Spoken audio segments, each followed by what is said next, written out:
Next, we're going to be having a speaker who will be speaking to us about experiences with Armenia, but also be showing us something from Armenia. We have Anna Hqobyani, Chair of the Board of Trustees of My Step Charitable Foundation, and she's also the spouse of the Prime Minister of Armenia. But as you see with the introduction, I started with what she does, not who she's married to. But please give her a round of applause as she comes to speak to us.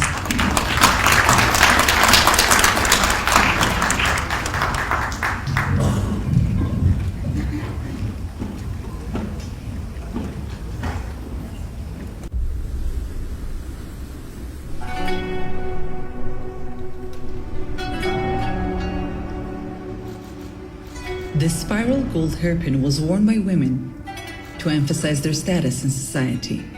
It was used in Armenia over 5,000 years ago. Aside from the hairpin, many other artifacts attest to how our ancestors strived for civilization, improved their living standards, and adapted to the challenges of their time. Ancient maps indicate their knowledge of neighboring regions and the efforts to study their languages for communication. Over 15 centuries ago, Armenians invented their own alphabet to make knowledge accessible to everyone, rather than just a privileged few. Throughout history, Armenia has achieved significant advancements in the fields of science, art, and culture. However, these accomplishments have come at a great cost. When you look at castle walls, it is clear that they were built to safeguard cities. When you look at man-made caves, you understand that they were constructed to protect villages. And when you look back at history, you realize that nobody truly knows the importance of peace like those who have endured the destruction caused by countless wars. The pursuit of peace is the cornerstone of our historical and current achievements. And it is due to that pursuit that Armenia is currently considered one of the safest countries in the world. Today, we find ourselves united in a fight against the common adversary. We strongly believe that by joining forces and standing together, women from all around the world can defeat the ultimate enemy: war itself. Welcome to Armenia, a country that truly understands the value of peace.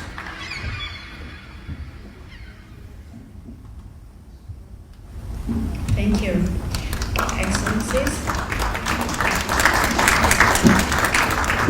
Excellencies, ladies and gentlemen. I would like to thank the Women Political Leaders Network for organizing this summit. I extend my appreciation to the Kingdom of Belgium and the European Parliament for hosting this important event. 10th anniversary of the WPL is a momentous occasion to celebrate the initiative that managed to unite the most diverse and the most powerful voices of women for a common good. I would like to hail the approach of the WPL that brings leadership, evidence, and common vision together to serve the cause of gender equality and empowerment of women for a better world. This is especially relevant today when rising insecurity, conflicts, and humanitarian emergencies roll back the achievements of the last decades, deepening mistrust within and between countries and societies, risking to create points of no return for future generations. It was the International Children's Day on June the 1st. One of the headlines of the day that attracted my attention was, "I want to be a king, to put an end to the wars." It was a reply of an Armenian boy to the question, what is his biggest wish? Another headline in international media that day was also about the war. It says, 11-year-old child died in Kiev. Maybe the link between those headlines is not that obvious, but I have full confidence that by saying this, the Armenian boy had in his mind protection of all children in Ukraine and elsewhere. I'm fully confident that Ukrainian or any other child would want to protect all children affected by the conflicts, no matter where, in Ukraine, in Russia, in Azerbaijan, in Armenia, or in Nagorno-Karabakh and beyond.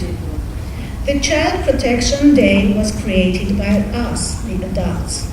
It's about protection of children from violations and abuses. We, as a global community, created bureaucracies, institutions, programs, and strategies. Yet, there is still an urgent need to get our priorities straight, because at least 485 children died in Ukraine in just 1 year and 4 months. Another 992 were wounded. This is just one crisis area out of many where children's the most fundamental right to life cannot be secured. This is an individual and collective failure. Let's think over it. Maybe there is no need to be a king to break the never-ending chains of war. Maybe women decision makers, community leaders, or activists would shift the vicious pattern of using violence.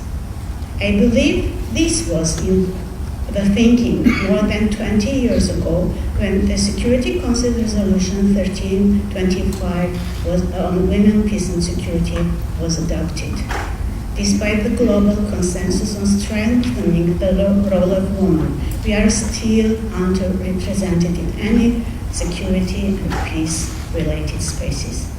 I think the women in power bear special responsibility to take more decisive steps to change this situation. Dear friends, for centuries, Armenian people had a first-hand experience of all the hardship and calamities of war. We are still witnessing our borders being attacked and our compatriots in Nagorno-Karabakh enduring inhuman blockade and violations of their most basic human rights. Despite that, we are strongly convinced that there is no hierarchy to human suffering and there is no alternative to inclusive dialogue and peace. For me personally, this is condition sine qua non for all wars fought, be that Nagorno-Karabakh, Ukraine, Sudan, Palestine, or elsewhere. I believe that women, especially women leaders from all conflict-affected peoples and communities, should step up their efforts and start to talk louder than roars of armaments, louder than calls for violence and hate. So, can we change the unwritten rules of leaving women behind the negotiating tables?